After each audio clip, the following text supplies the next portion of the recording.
last night sucked. My computer crashed after 4 hours of work, but we finally got back to editing and finished the video, so thank you for joining us. This week we got a lot of projects done. We cut out the big roots for the driveway, Put up some property signs that should stop the moose from coming around and crapping all over the yard. and installed a cell-powered trail camera that will monitor our driveway.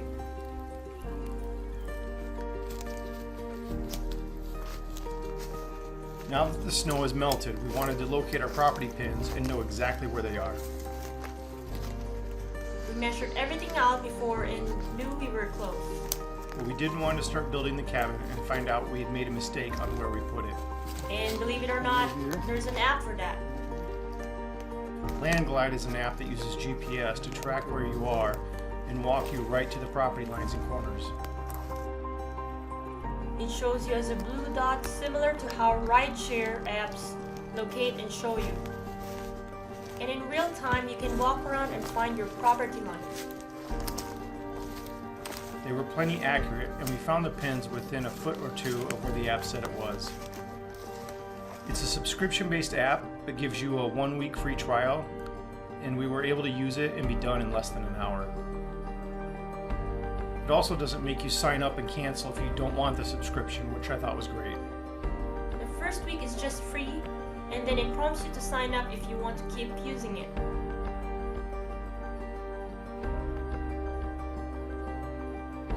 Once again, our driveway isn't done. As of May 10th, we were being told that they're still waiting on the weight restrictions to be lifted by the road department, and then it will happen right away.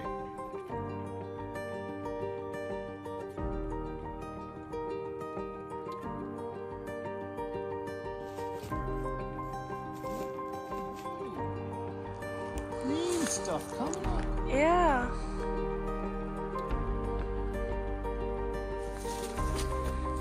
It rained a little the morning before we started putting up the tent. We had some towels in the Jeep, so we wiped the deck down dry first.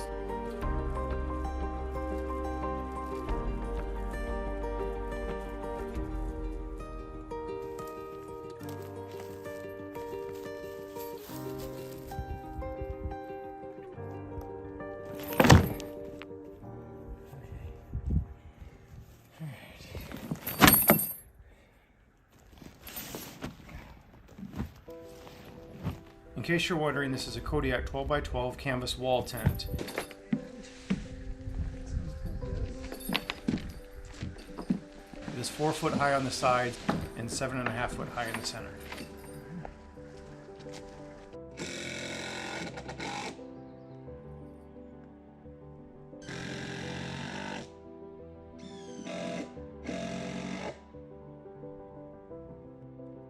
Once we got it into place, we were able to line up where the tent stakes would normally be to add some blocking.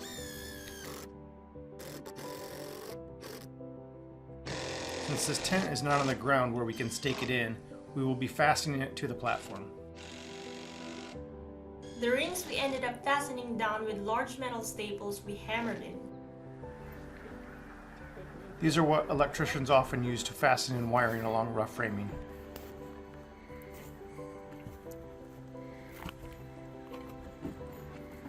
Then we added long lag screws that stay sticking up a few inches for the end of the poles to go over.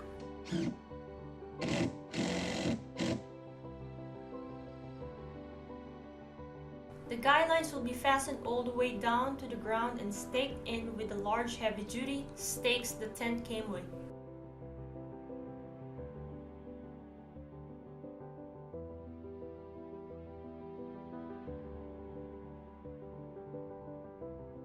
Unfortunately, the camera batteries died during the tent setup, and we missed filming the second half of it.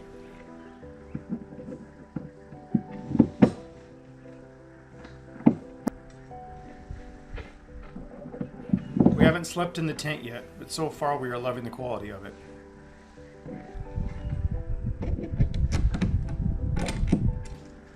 After a month in the tent, we'll be happy to give an honest feedback review of it. The first night the tent was up, it rained. So we headed down to see how well everything held up.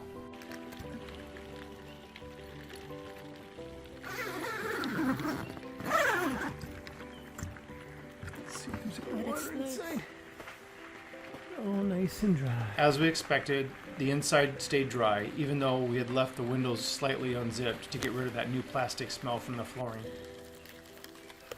We also tied a bunch of the yellow ribbon on the guy lines. Our hope is that if a moose decides to get too close, this will be enough to let the animal see all the lines and avoid getting tangled up in it and then ripping them down. A few days back, we found some food-grade 55-gallon barrels on Marketplace for sale. They had chlorine in them at one point and still had the smell. So Jay spent some time rinsing them out. Then I added about 5 gallons of water to them, and we'll drive around for a few days at a time with one of them in the back of the truck. That way the water swishes around a lot and rinses out the inside more.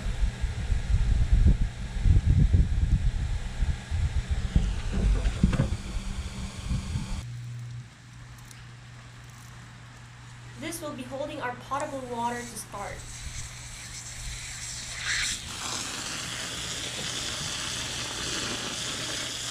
We have a 275-gallon tote that we will put on the trailer and haul to the local fire station where we can fill it up for free with potable water.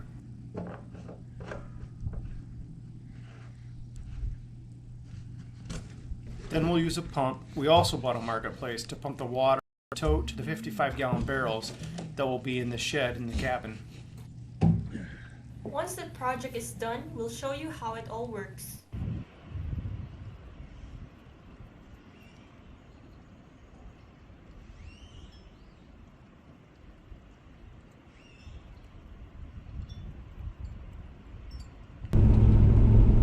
It's May 9th and it is 35 degrees and snowing outside.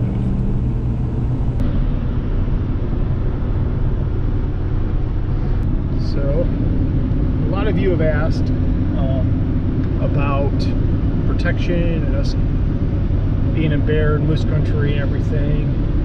It's not as bad up here as people think. Yes, there are bear and moose, but it's not like they're everywhere. They're out there. There's people that live around here making enough noise. They're not out around a lot. There are some out here. And to answer your questions, we do both carry. Alaska is a very friendly gun state. Eleinne carries a 10mm. I forget the ammo, but it is a very heavy grain. It's actually specifically for grizzly defense. It's a Springfield XDM, I believe, is the model. Yeah. Babe, it's behind your sweatshirt. Okay.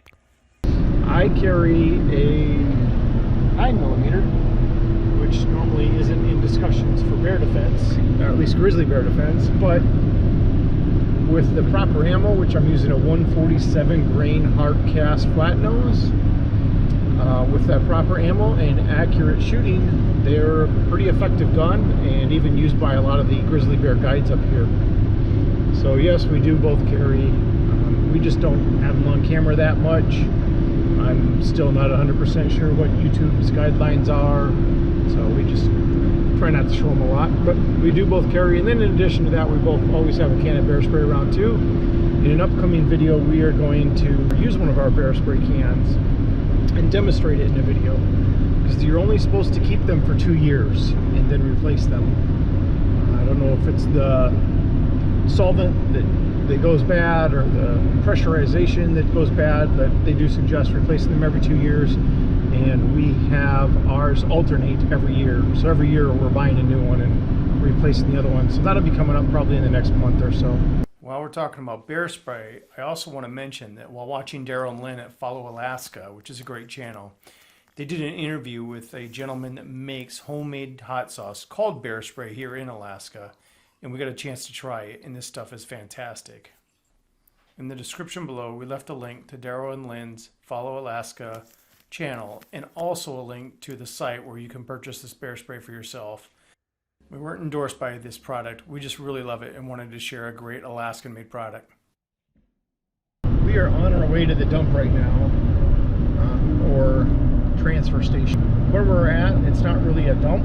What it is they just bring out a big like open trailer, and everybody goes by and fills it up, and they switch it out every now and then. And they have these all over southern Alaska, or at least the south central area that we live in. We have experienced using these in many different areas.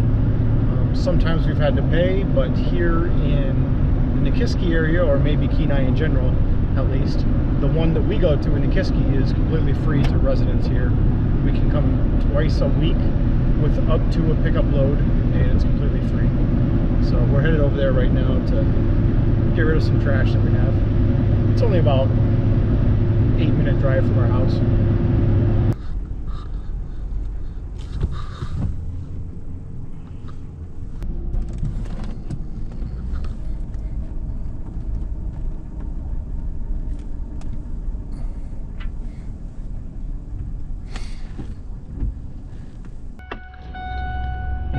That's it. Simple and easy. We did just buy a truck also. It's a 23-year-old truck that we got very cheap. And according to Dusty's Carrotology, it was a good buy. It's cheap and a tool that will help us save money. For as old as it is, we expect some problems. The first one being that the RPMs keep randomly going up and down. We don't know much about vehicle mechanics, but it was a part low on transmission fluid. So Jay added that. If anyone else out there knows what might be causing that, let us know in the comments, please.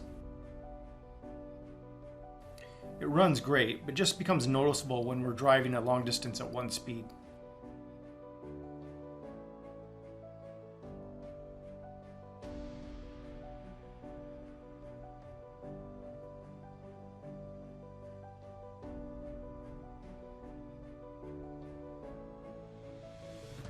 Here's the water barrel in the truck I was talking about.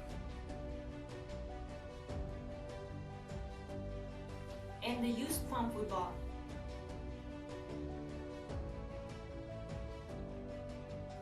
Our last project for the week was to build a bed platform.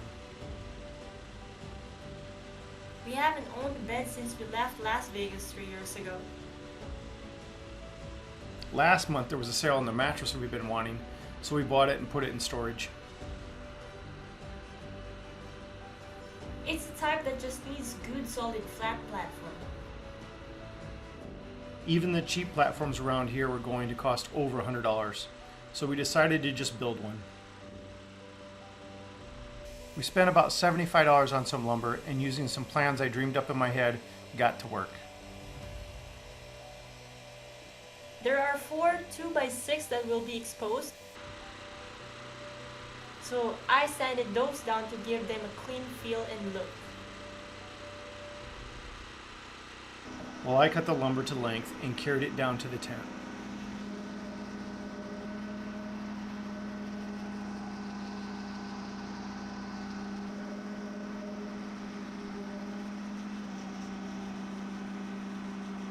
We decided it would just be easiest to assemble it right in the tent rather than carry the heavy thing down the hill already assembled. Well, the first thing we got to decide is where you want the bed. Huh? I want to go this way with it, so we have more room. Yeah, Do you want the head here, or do you want the head there? facing that way. So the head over here, facing that way. Yeah. Got it.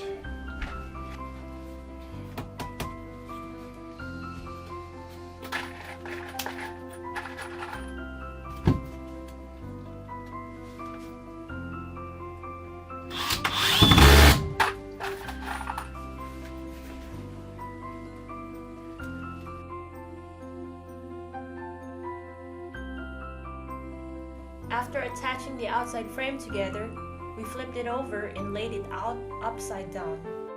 Since we want it completely flat, it was easy to do it this way and get everything sitting at the correct height in relation to the frame. So grab those, and the screws that I just told you to get. Go ahead and grab them.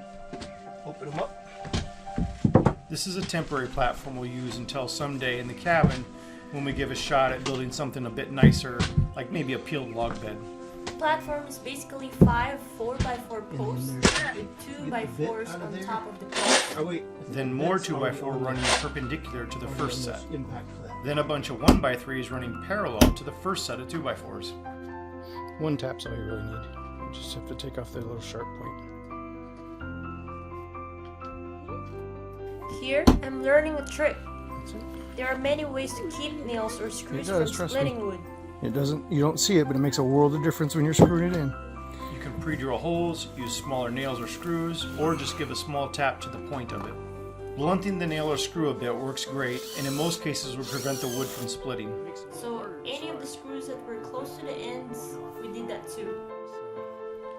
I wouldn't try this with finished carpentry, but it is a great trick for rough framing or basic projects like this. The mattress we bought comes compressed, so once the bed is done, we can bring it down and let it sit a few days to take its full form before we are sleeping in it.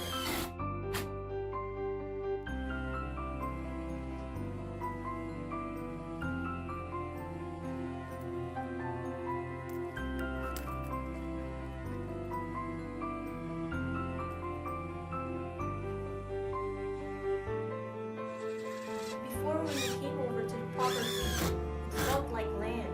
But now when we are here, it feels like home, and we couldn't be happier.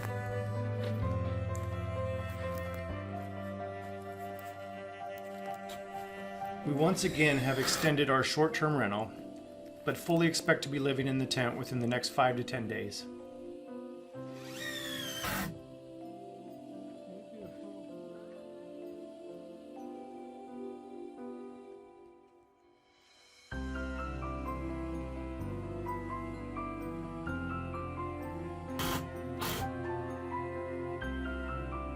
We may have overbuilt this thing, to be honest. It feels like we could land a helicopter on it.